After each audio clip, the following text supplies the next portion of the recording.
¿Alguna vez ustedes se han preguntado cuál es la fe que agrada a Dios? ¿Será una fe superficial? ¿Será una fe que solamente conoce doctrina, conoce palabra? ¿Cuál es la fe que realmente agrada a nuestro Dios? El día de hoy nosotros comenzamos una nueva serie expositiva. La semana pasada terminamos nuestra serie de Gálatas, titulada El Evangelio de Cristo. Y esta serie que vamos a basarla y que vamos a tomar como base la epístola de Santiago, nos va a desafiar nuestra fe. Santiago es una persona, un creyente que lo que más le molesta es escuchar personas que dicen: yo creo en Dios, yo hago esto, pero no viven la palabra. A Santiago eso le molesta y lo vamos a ver en el transcurso de esta serie. Santiago nos va a enseñar que la fe que profesamos, esa fe se demuestra, esa fe se evidencia. Pablo nos enseñó en nuestra serie anterior que somos justificados solamente por fe. ¿Y cuántos creen en esa verdad? Amén. Somos justificados solo por fe. Pero Santiago nos va a enseñar que esa fe se evidencia, esa fe se demuestra. O sea que no es solamente basta con decir yo creo, sino que ahora ese creer se demuestra a través de obras. No es que Pablo y Santiago se contradigan, sino que son dos caras de la misma moneda. Uno dice que somos salvos solo por fe y el otro dice: muéstrame tu fe a través de tus obras. Por favor, leamos juntos nuestro pasaje de hoy, ubicado en la epístola de Santiago, capítulo 1, versículo 1. Dice así: Santiago, siervo de Dios y del Señor Jesucristo, a las 12 tribus que están en la dispersión, saludos. Padre, en el nombre de Jesús, hemos cantado y hemos adorado tu nombre. Ha llegado el momento de poder comenzar, Dios mío, esta nueva serie expositiva. Y yo te ruego, Padre, que me permitas exponer con fidelidad tu palabra. Prepara la mente y el corazón de mis hermanos en esta noche. Llévate nuestro cansancio y todo pensamiento que nos haga estar distraídos de lo más importante de una reunión, que es escuchar tu voz. Te lo pido, Padre, en el nombre glorioso de Jesús y para tu gloria. Amén y amén. Gracias, Señor. Usa tu Hijo, Señor. Este es un versículo que parece sencillo, que parece simple, no simplista, pero nos va a enseñar 4 pilares que sostienen toda esta carta. Lo primero que vamos a ver es quién es el autor. Si usted tiene su Biblia abierta, y si no tiene Biblia también puede ver ahí en la pantalla, observen la primera parte del versículo. Dice: Santiago, siervo de Dios y del Señor Jesucristo. El nombre Santiago, podríamos decir que ese es el nombre en español.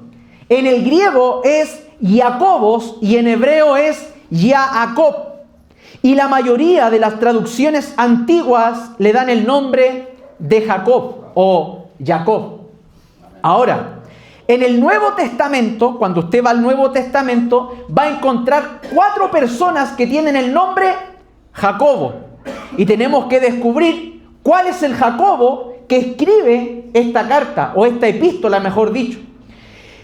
De los 4 Santiago o Jacobo que se encuentran, solamente 2 pueden ser las posibilidades de aquellos que escribieron esta epístola. El primero es Jacobo, hermano de Juan e hijo de Zebedeo. Eso lo puede ver usted en Marcos capítulo 1, verso 19. Y el segundo es Jacobo, el hermano del Señor. Mateo capítulo 13, versículo 55. El primero o la primera posibilidad, que es Jacobo, el hermano de Juan e hijo de Zebedeo, tendríamos que descartarlo porque fue un hombre que murió muy temprano en el primer siglo. Fue un hombre que murió en manos del rey Herodes. Y eso quedó registrado en Hechos capítulo 12, verso 2. Por lo tanto, de los 4, quien escribe esta epístola es Jacobo, el hermano de Jesús. Eso usted lo puede ver en Marcos capítulo 6, versículo 3. Ahora, quizá alguno se pregunta, ¿Jesús tenía hermano? Por supuesto que sí. Pero no eran hermanos, sino que eran medio hermano. ¿Por qué medio hermano? Porque tenemos que saber que si hay algo que nosotros creemos, confesamos y enseñamos, es que el nacimiento de Jesús fue virginal, a través de la Virgen María, pero no fue a través de la unión de José con María, sino que María concibió a través del Espíritu Santo. Por lo tanto, nace Jesucristo, y después que nace Jesucristo, viene el nacimiento de este Jacobo o Santiago, de la unión que ahora sí tiene José y María. Por lo tanto, el Jacobo o Santiago, quien escribe esta epístola, es el medio hermano de nuestro Señor Jesucristo. Y aquí hay algo que es hermoso, porque este Santiago, por si usted no lo sabía, era un hombre escéptico. ¿Qué quiere decir eso? Este Santiago, Jacobo, no creía que Jesús, su propio hermano, era el Mesías. En todo el ministerio de Jesucristo, en casi sus 30 años, él nunca creyó que Jesús era el Mesías. Era escéptico, lo negaba, no creía. Imagínense que él se crió en la misma casa que Jesús.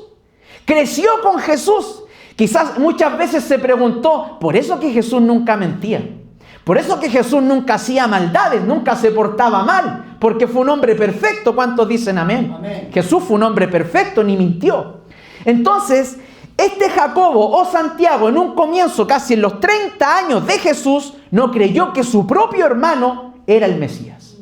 Al igual que muchos judíos, hasta el sol de hoy, niegan que Jesús sea el Mesías.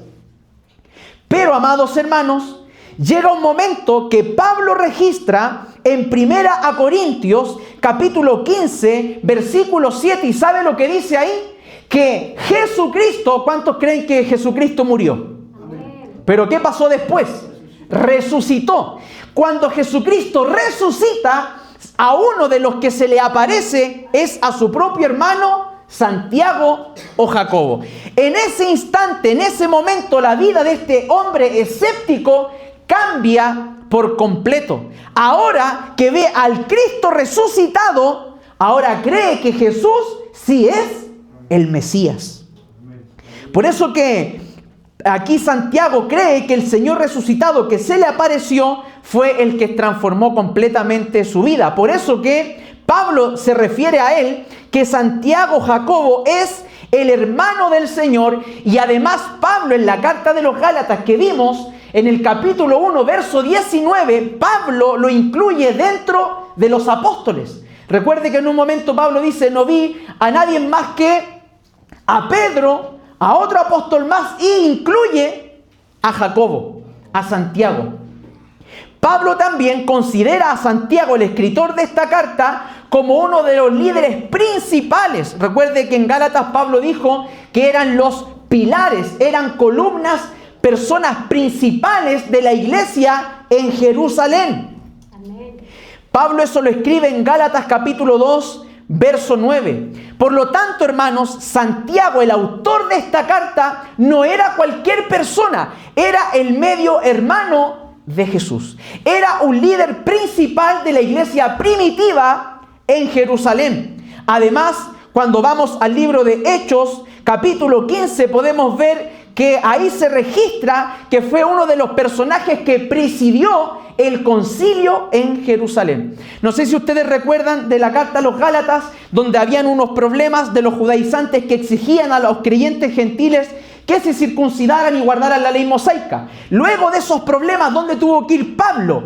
A Jerusalén. Y ahí se realizó el primer concilio, donde se reunieron estos apóstoles algunos para decidir qué tenían que creer o profesar los creyentes que eran gentiles, y todos llegan al acuerdo que los gentiles no tenían que circuncidarse, que solamente eran salvos por medio de la sola fe. Amén.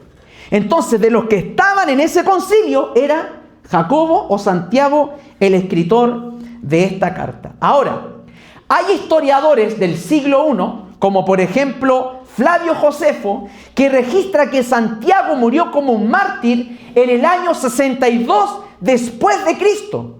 Otro historiador de la iglesia primitiva llamado Eusebio dice que este Santiago, este Jacobo, lo subieron al pináculo del templo, a la parte superior del templo, lo arrojan hacia abajo y como no quedó muerto de manera instantánea, vinieron algunos, tomaron palo y lo mataron a palos. Mire el costo de lo que tiene o tenía haber sido cristiano en ese tiempo. O sea que no bastó con empujarlo del pináculo del templo, sino que ahí lo remataron a garrotazos en el suelo. Eso no está en la Biblia, eso está en la historia, no es algo inspirado por el Espíritu Santo. Y una tradición temprana dice que Santiago tenía las rodillas similares a las rodillas de los camellos. Mírese sus rodillas. ¿Serán similares a las rodillas de los camellos?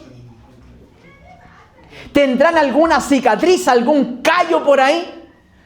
¿Sabe por qué a Santiago le decían el rodilla de camello? Porque era un hombre que sabía vivir de rodillas delante de Dios. Era un hombre extremadamente piadoso. Era un hombre extremadamente dedicado su vida a la oración y a la intercesión. De tal manera que este hombre oraba tanto que sus rodillas estaban callosas igual que los camellos. Se le consideraba y se le decía el justo Santiago. O sea que era un hombre extremadamente piadoso. Un hombre que lo que más sabía era hacer, orar. Así que ahí ojalá tenga usted alguna callosidad ahí en sus rodillas vírgenes. Y podamos imitar el llegar a ser el igual que Santiago. Esta carta, hermano, que estamos estudiando y que comenzamos hoy, probablemente fue escrita entre los años 40 y 48 después de Cristo. No pudo haber sido en el 40 y en el 50, porque Santiago aquí en su carta no relata el concilio que tuvo con Pablo, ni tampoco habla de la destrucción en Jerusalén en el año 70. Por lo tanto, esta carta que nosotros estamos revisando, que está casi perdida al final de la Biblia y que casi nadie la enseña o la predica, debería estar de las primeras en el Nuevo Testamento, si fuese por orden de año o orden cronológico, porque sería el escrito primero de todo el Nuevo Testamento, juntamente con Gálatas. Entonces, aunque esté al final y se pierda ahí entre medio del final, debería estar cronológicamente ubicada de las primeras. Por tanto, esta carta, hermanos, podría ser el libro más temprano del Nuevo Testamento. También se le considera que esta carta está dentro de lo que se conoce como las epístolas generales. ¿Por qué epístolas generales?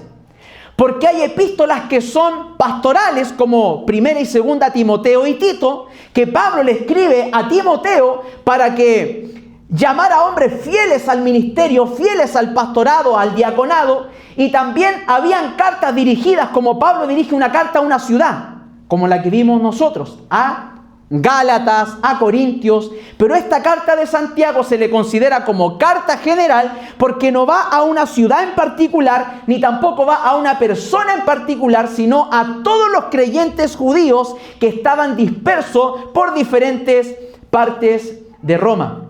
Cartas generales podría ser también Primera, Segunda de Pedro, y también podría ser Primera, Segunda y Tercera de Juan, y también Judas. A todas esas se les considera como epístolas generales. Entonces, si ustedes notan en el versículo, Santiago agrega otras características ahí.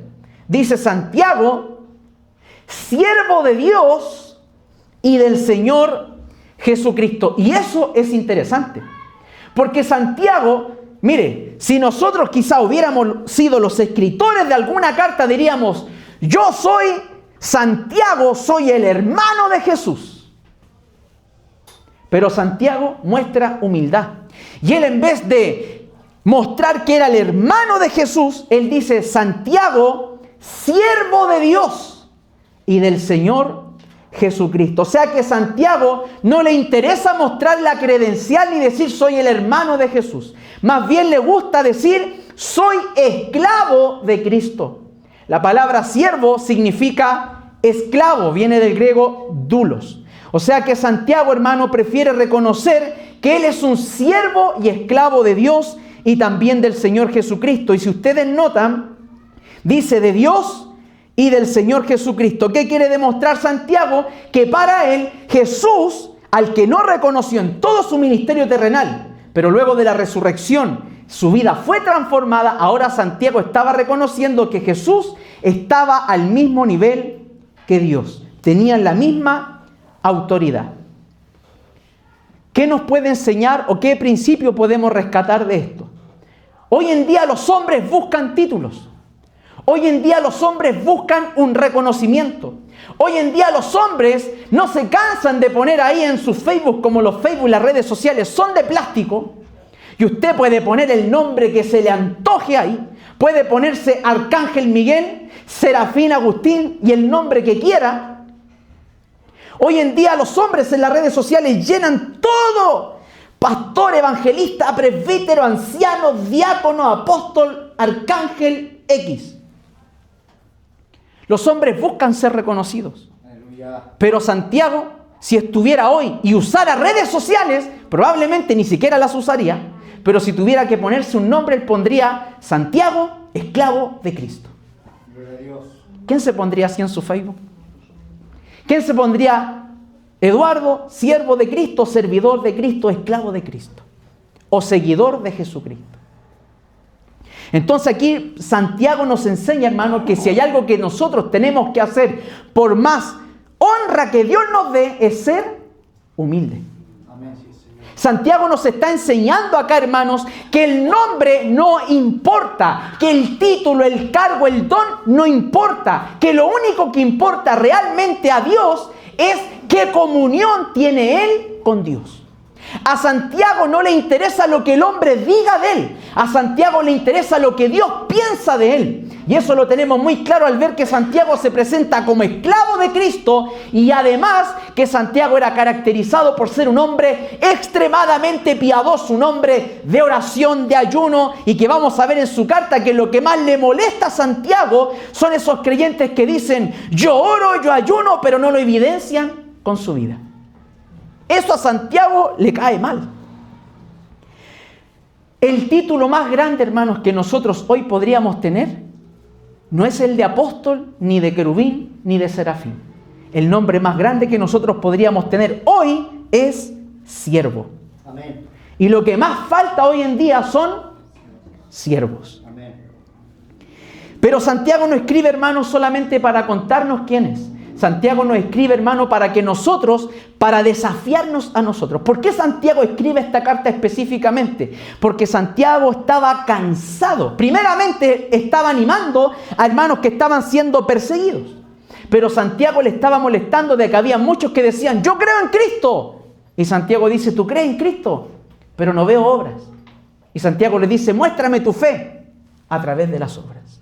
Entonces Santiago nos va a desafiar a que nuestra fe, como he titulado esta serie, se ponga en acción. Ahora, ¿quiénes son los destinatarios de esta carta? Ya hemos visto al autor en la primera parte del versículo 1, y en la segunda parte del versículo 1 ahí nos dice a quién se dirige.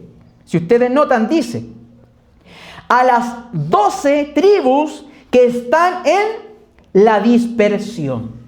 Ahora, para algunos comentaristas, las 12 tribus son todos los creyentes judíos y gentiles que componen la iglesia del Señor, el único pueblo de Dios. Pero para otros comentaristas, Santiago aquí solamente se refiere a los judíos étnicos, a los que son literalmente judíos. Ahí hay una división entre comentaristas, la cual yo considero que, por lo que dice Santiago al escribir de la sinagoga, se dirige específicamente a judíos étnicos.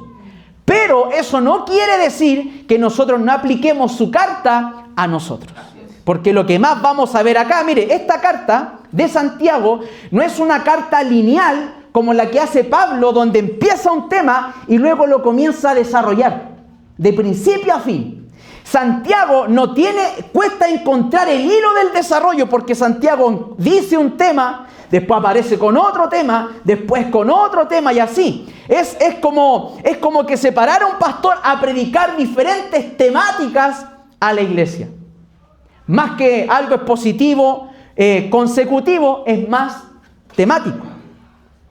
Ahora, la palabra dispersión se utilizaba o se le aplicaba a cualquier judío que fuera perseguido y que estuviera fuera de Palestina. O sea, por cualquier sector de Roma, a cualquier judío que estuviera fuera, se le atribuye o se le aplica a aquellos que están en la dispersión. Históricamente, esta frase se le aplicaba a los judíos que estaban dispersos por todo el imperio romano. Pero hoy en día, espiritualmente, se nos debe aplicar a todos nosotros. ¿Por qué? Porque usted y yo, ¿qué somos en esta tierra? Extranjeros y peregrinos. O sea que estamos de pasada. Y eso es lo que más nos cuesta a nosotros como creyentes pensar. Porque aunque lo decimos, no estamos de pasada, no somos extranjeros, no somos peregrinos. En la práctica, hermanos, estamos lejos de lo que profesamos decir. Porque vivimos como que fuéramos ciudadanos de este mundo. Vivimos como que si no obtenimos la casa, si no obtenimos el auto, si no tenemos trabajo, el mundo se nos acabara. Vivimos como que toda la vida vamos a vivir en este mundo. Y es verdad, vamos a pasar una eternidad en este mundo, pero no en este mundo. Este mundo va a ser destruido por fuego y va a venir nuevo cielo y nueva tierra, donde vamos a habitar por toda una eternidad. Entonces, aunque profesamos que somos extranjeros, lamentablemente vivimos igual que nuestros vecinos que no tienen a Cristo, afanados en nuestros quehaceres. Ahora Santiago finalmente termina esta carta diciendo saludos. Todas las cartas del primer siglo contenían lo siguiente: el nombre o el autor de la carta, tenía los destinatarios de la carta y contenía un saludo final. Si usted nota, casi Pablo en casi todas sus epístolas, ¿qué es lo primero que dice? Gracia y paz. Santiago aquí solamente dice saludos. O sea que con esta palabra final, Santiago está preparando a todos los hermanos para todo lo que viene desde el versículo 2 en adelante. El tema de esta carta, ¿cuál es el tema central de esta carta? Santiago lo que busca, y esto usted tiene que tenerlo en su mente, Santiago lo que busca con esta carta es que usted evidencie su fe a través de obras. Santiago quiere que en las iglesias dejen los creyentes de que les entre por aquí y les salga por acá. Santiago está cansado y su tema principal es que los creyentes dejen de ser simples oidores olvidadizos y comiencen a poner por obra la palabra. Amén. Hermanos y hermanas, vamos a cumplir un año. Hemos visto Primera de Pedro, Segunda de Pedro y Gálatas. Amén. Hemos visto que Pablo nos enseñó a mortificar las obras de la carne a través de andar por el Espíritu. Pablo nos enseñó a que tenemos que llevar las cargas los unos de los otros.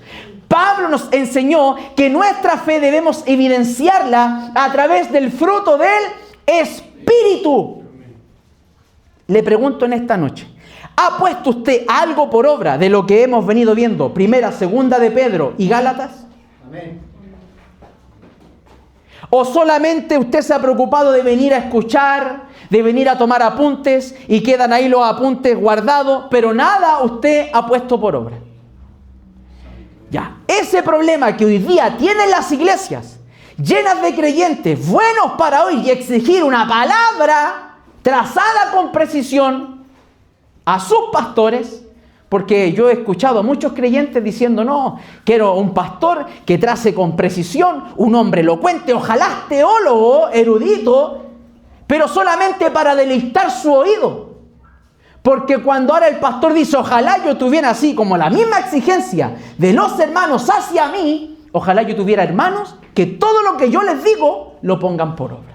Aleluya. ¿Se da cuenta que este problema de que entra aquí, salga por aquí todavía existe? ¿Y dónde se evidencia? En nuestro comportamiento. Pablo nos dice, anden por el Espíritu, y nosotros andamos por la carne. Pablo nos dice, llévense las cargas uno de los otros, y en la semana no llamamos a nadie, nos da lo mismo donde está quien está, nos da lo mismo responder. Pablo nos dice, congréguense, y nosotros, me da lo mismo. Pablo nos dice, hagan esto, y nosotros, me da lo mismo. Entonces el mismo problema que había en esos tiempos, hoy en día está más vivo que nunca. Entonces el tema de Santiago es poner a los cristianos a que su fe la coloquen en acción, a que sean hacedores de la palabra y no simples oidores. ¿Cuántos se comprometen, hermanos y hermanas, hoy a que todos los que escuchen y han escuchado a ponerlo por obra? Amén. Es fácil decir amén, amén. Pero cómase el amén y demuéstrelo. Amén.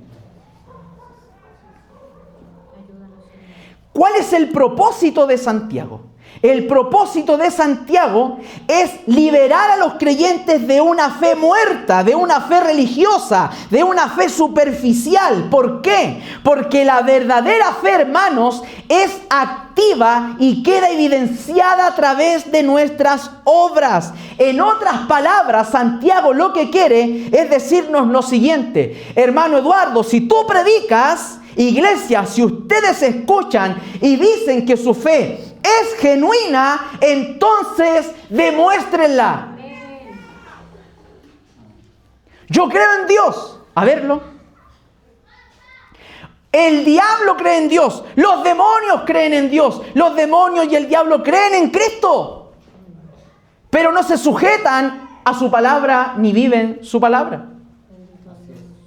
Entonces, hermanos, lo que más yo creo que tenemos que hacer en este tiempo, más que llenarnos de actividades, más que exigirle al pastor, más que exigirle al hermano que está a su lado izquierdo o derecho, o en la fila A o en la fila B, o más que exigirle a la hermana que cante o al hermano que cante, es que usted y yo pongamos por obra lo que decimos profesar. Amén. Porque Dios está cansado de gente que canta bonito, que canta lindo. Dios está cansado de hermanos que dicen que oran, que ayunan, que se desvelan, que se comen la palabra, pero cuando llega un momento malo, no evidencian la fe y la convicción que dicen tener. Entonces, Santiago dice, dejen esa fe superficial, y si su fe es real, demuéstrenla. Evidencia. Si usted dice que es bueno para ayunar, que es bueno para orar, demuéstrele su amor a sus hermanos. Porque si usted dice que ama a Dios, como dijo Juan, pero aborrece a su hermano, es mentiroso. Entonces Santiago su propósito es que los hermanos salgan de una fe muerta, superficial, de los labios hacia afuera. Santiago quiere que ahora esa fe la pongan en acción.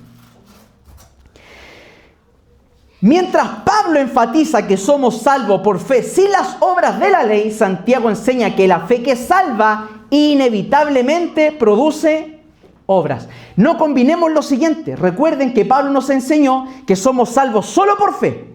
Amén. Nadie se salva haciendo nada, porque nadie lo va a cumplir.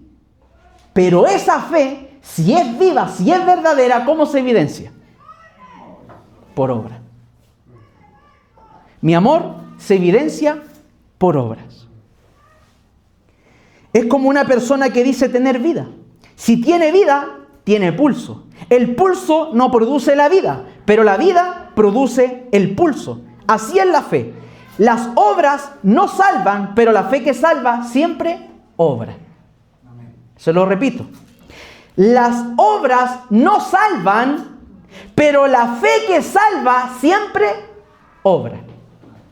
La verdadera fe, dice Santiago, que se evidencia de 4 maneras. Mire, hermanos, Esta carta, ¿sabe?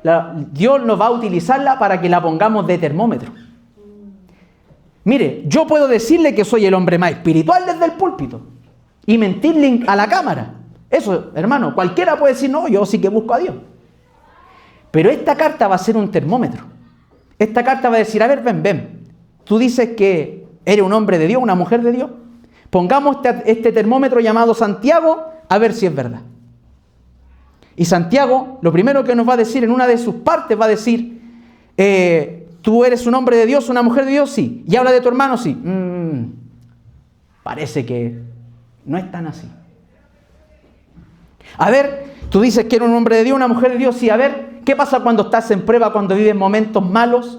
¿Sigues con gozo? ¿Sigues con felicidad? Parece que no es tan así.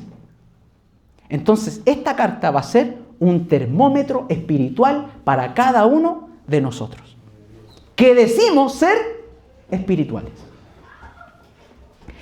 La verdadera fe, según Santiago, en su carta, se evidencia de 4 maneras, y esos van a ser los pilares de toda esta epístola.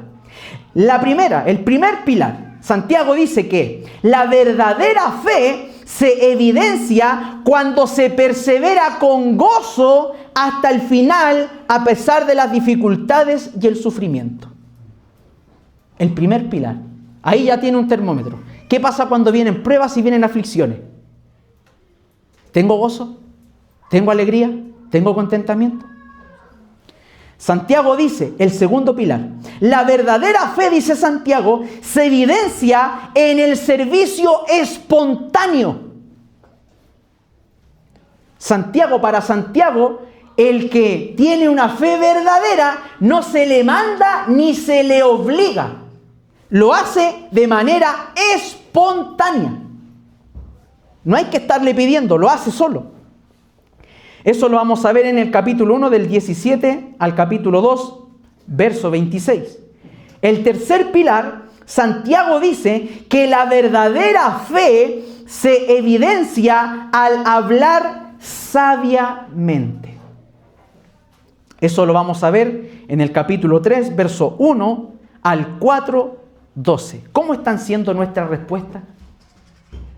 ¿Cómo están siendo nuestras conversaciones? ¿Evidenciamos nuestra fe en nuestra manera de hablar?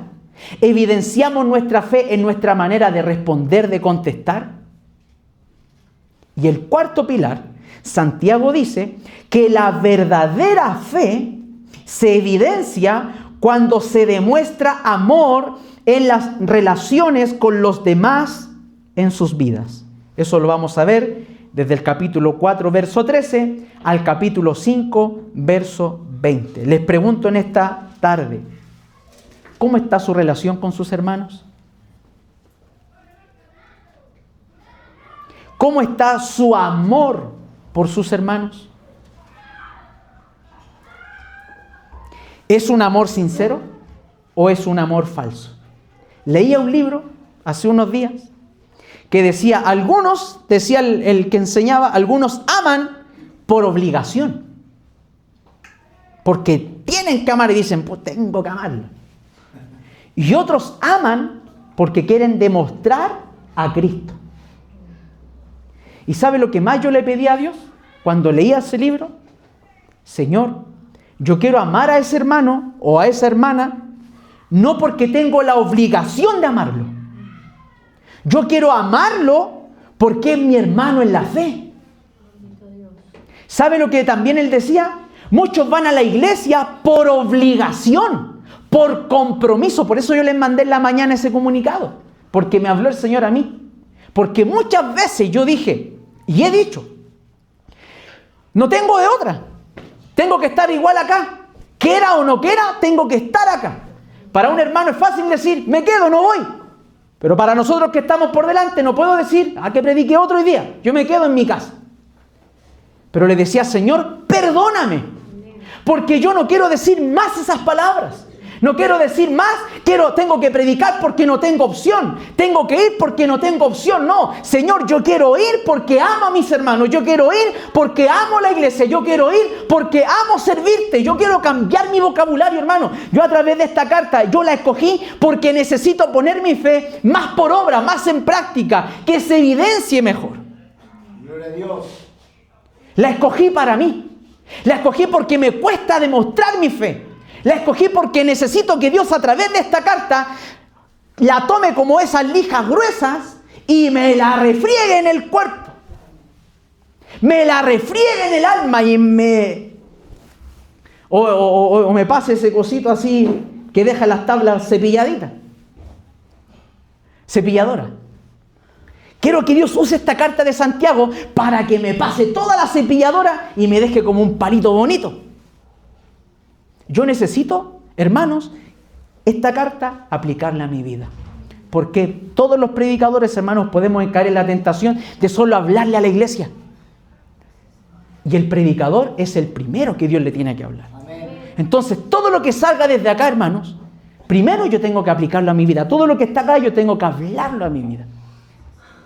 Entonces, este libro también, un predicador decía, los hermanos más complicados, esos hermanos que te vuelven loco, que te dejan pelado, que te da alopecia, esos hermanos que te sacan canas verdes, blancas, que los quieres echar, esos hermanos son la lija gruesa y la virutilla gruesa de Dios que los usa para lijar tu carácter. Porque si no tuvieran esos hermanos, ¿cómo Dios moldea tu carácter?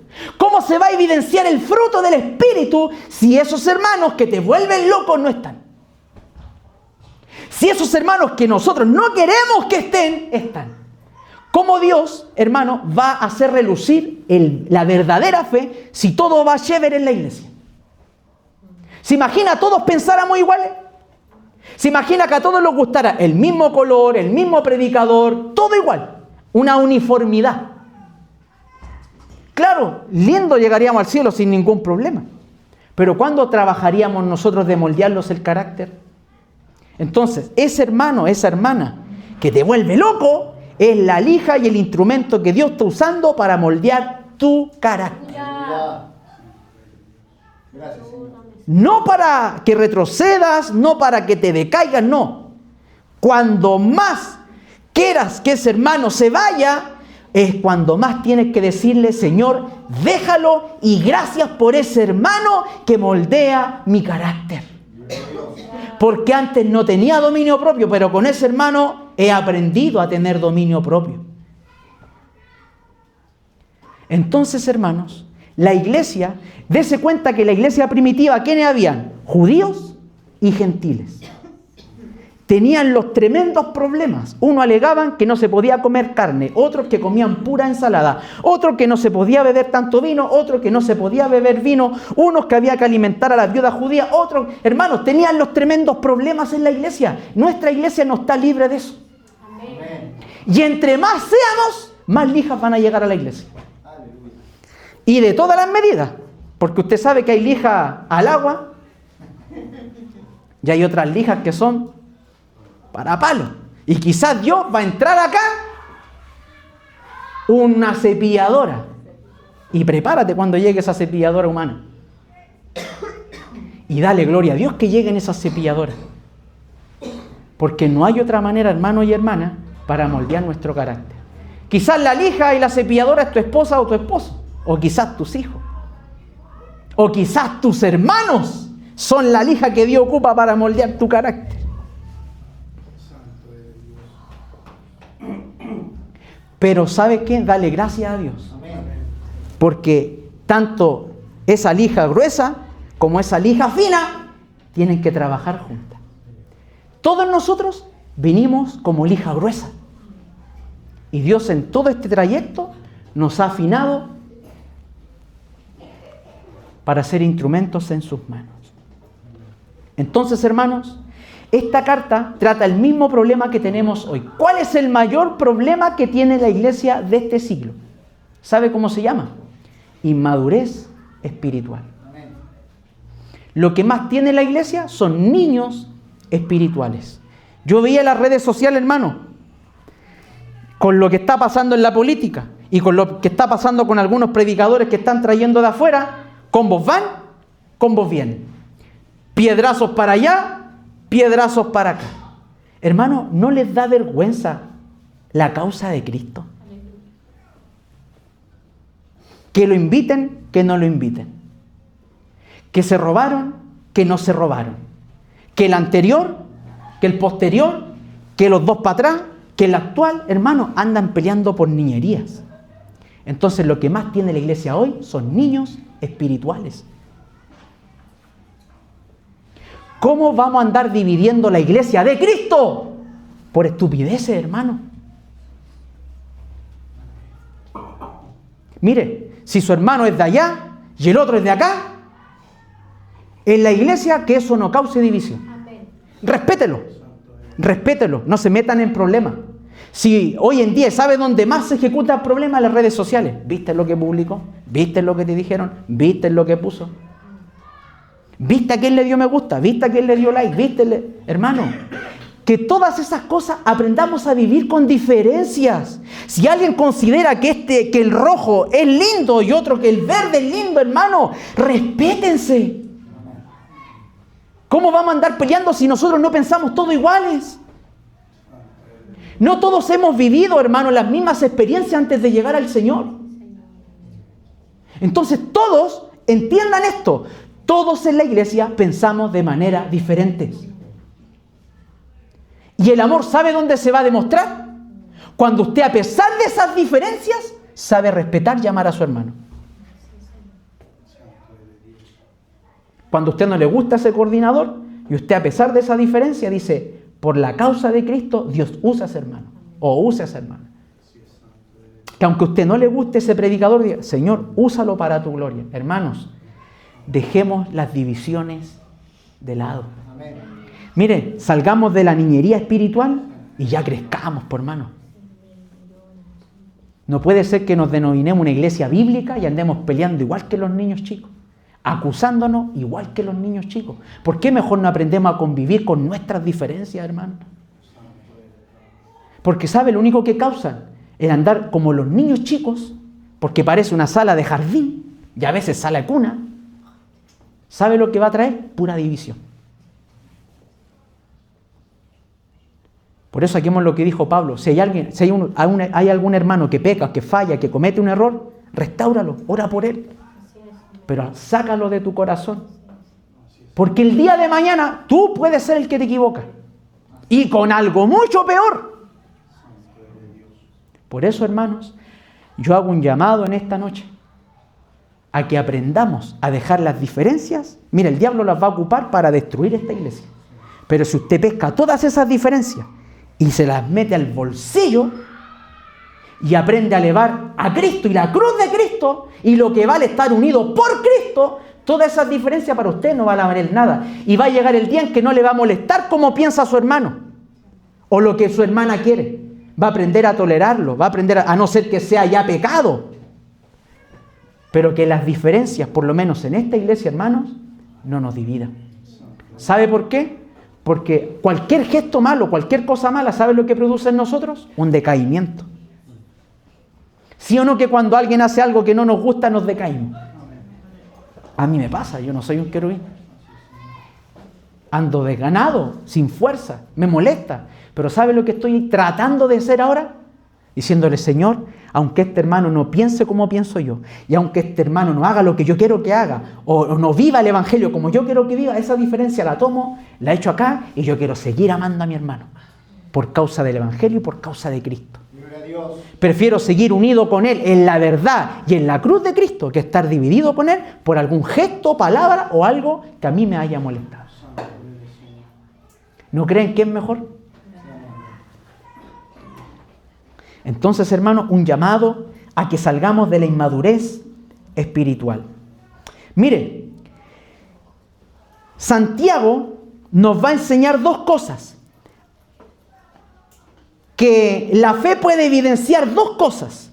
La primera, que en una iglesia hayan personas que solo son religiosas, que ayunan, que se congregan, que oran, que leen, que se emocionan mucho, pero no cambian. Cantan mucho, oran mucho, ayunan mucho, pero no cambian mucho. Entonces puede ser que son personas que son religiosas, pero no han nacido de nuevo. Y a lo mejor usted está peleando con alguien que no ha nacido de nuevo. Y se está calentando la cabeza con alguien que no ha nacido de nuevo. O puede evidenciar lo siguiente: que sí es un verdadero creyente, pero es inmaduro espiritualmente. Porque usted tiene que entender esto. Mire, cuando uno reta a alguien, ¿sabe lo que tiene que hacer? Ya. Este hermano hizo esto. Traigámoslo. ¿Cuánto tiempo tiene este hermano? Es nuevo en el Evangelio. ¿Se puede criticar como este hermano que lleva 20, 30 años escuchando palabras? No puedo ponerle la misma vara. ¿Por qué? Porque este está recién empezando. No puedo yo ponerle la misma vara de este. No puedo. Entonces, cuando yo entiendo, mira, ese hermano cometió un error, sí. ¿Es para echarlo? ¿Es para...? No, no es para eso. Es para enseñarle y corregirlo y que siga adelante, hermano. Pero este ya que es viejo, lleva años en el Evangelio, lleva más de 10 años y todavía sigue lo mismo. No, ya ese hay que retarlo. Hay que disciplinarlo nomás. ¿Sí o no? La vara no es para todos la misma.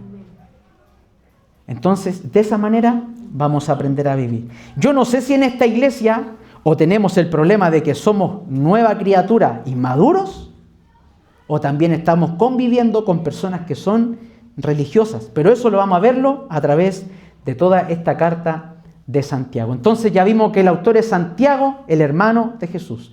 Hemos visto que los destinatarios son judíos dispersos por diferentes lugares del Imperio Romano. Hemos visto que el saludo anticipa todo lo que viene en la carta, y el propósito de Santiago es desafiarnos a que tengamos una fe viva y no una fe muerta.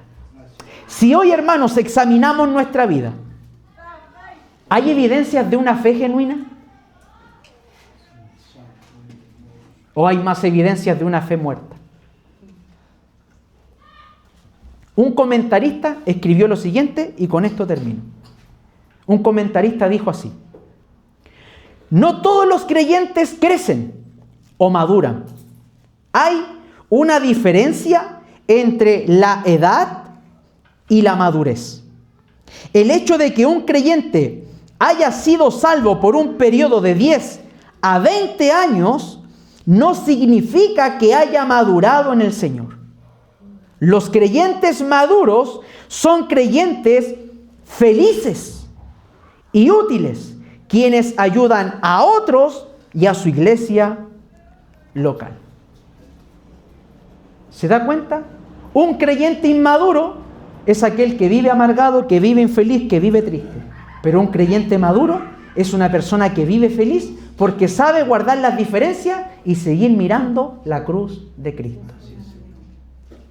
Hermanos, que la meta de esta carta que nosotros comenzamos hoy sea madurar, sea crecer y sea poner nuestra fe en acción. Amén.